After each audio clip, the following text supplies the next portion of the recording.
the First Ones YouTube channel. Today, this is going to be a relatively short video compared to the one on last week, which if you haven't seen it, it's linked below. It's on my mental health journey. But today, I wanted to give 2 key pieces of advice for anyone navigating a new career, feeling stuck, or maybe just bored in life in general. So, the first thing I wanted to leave you with is instead of stepping into something with the intention of being the best, think about how you can serve others or serve whatever it is that you're trying to get into. Whether it's a new trade, a nonprofit, getting a new job, whatever it might be. I'm a historical high achiever, so it's really easy for me to feel some kind of way if I'm not the best at whatever it is, even if I just picked it up, 5 days ago. So, to help you understand that, let me give you an example. In my 9-to-5 job, I also have the opportunity to volunteer for one of our employee groups. This particular group is led with the intention and by Black employees with the intention of supporting Black employees, allyship, and hosting different events and initiatives for that cause, right? Well, I've been in that position for a couple of years now, and when I stepped into it, I'm now the chair. I've been the chair for some time now and vice chair. I wanted this group to be the best out of all the other groups. Of course, I'm very passionate about my culture as a Black American and just connecting with different Black folks because the company is a global company. So I've always been very fascinated and supportive of anyone who looks like me, trying to navigate a space that I'm in, or just trying to do great things in general. So after a while of having some, let's say, unrealistic expectations, knowing that we have one of the smallest groups in terms of resources and memberships, I was initially very burnt out. I'll be honest with you. And I wasn't really sure if I wanted to stay in the role. I was thinking about this maybe around 6 months ago. Well, thankfully, I didn't step down because about 2 months ago, I was one of a few of all of the leaders of each employee group in the company to be flown out to the company headquarters in London and in Cambridge in the UK in a couple of weeks. So that just goes to show I was this close from stepping away from an amazing opportunity because I had some misaligned expectations.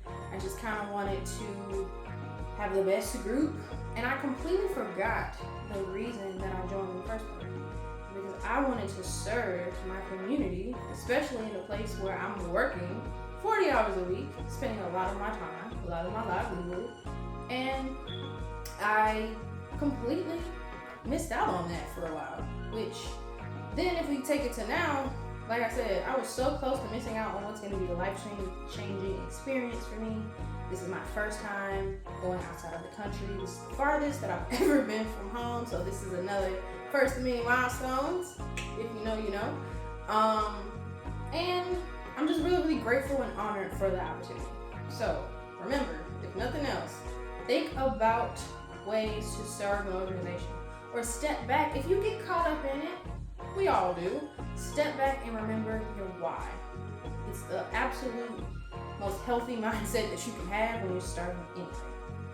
Now, the second thing I want to leave you with is it's okay to want your work to speak for itself, but having the network speak of your work is even more powerful.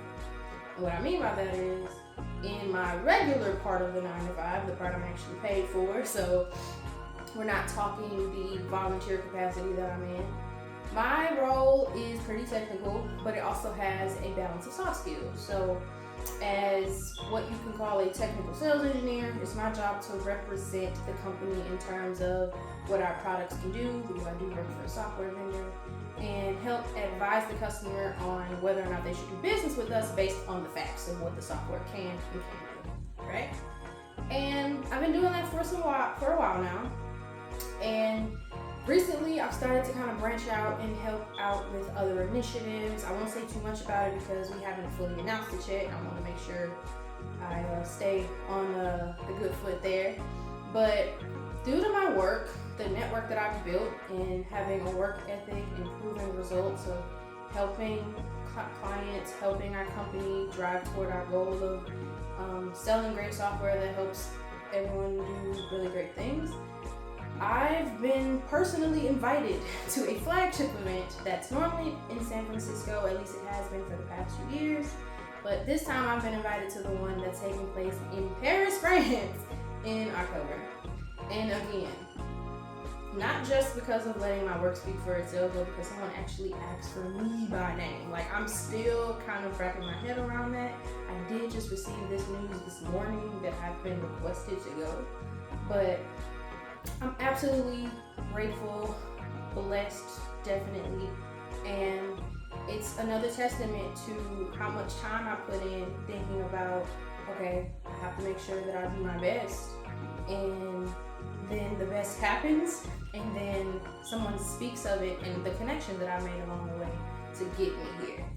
And again, there are so many times where I wanted to just cut out anything that wasn't going to serve my direct goal of a promotion or a raise or everything, but I'm so glad that I took time to slow down, take the perspective and the mindset of someone of being in service, and then also building those connections, because it's truly making a difference. Like, if you don't believe me right now, I don't know. So yeah, I wanted to leave that with you.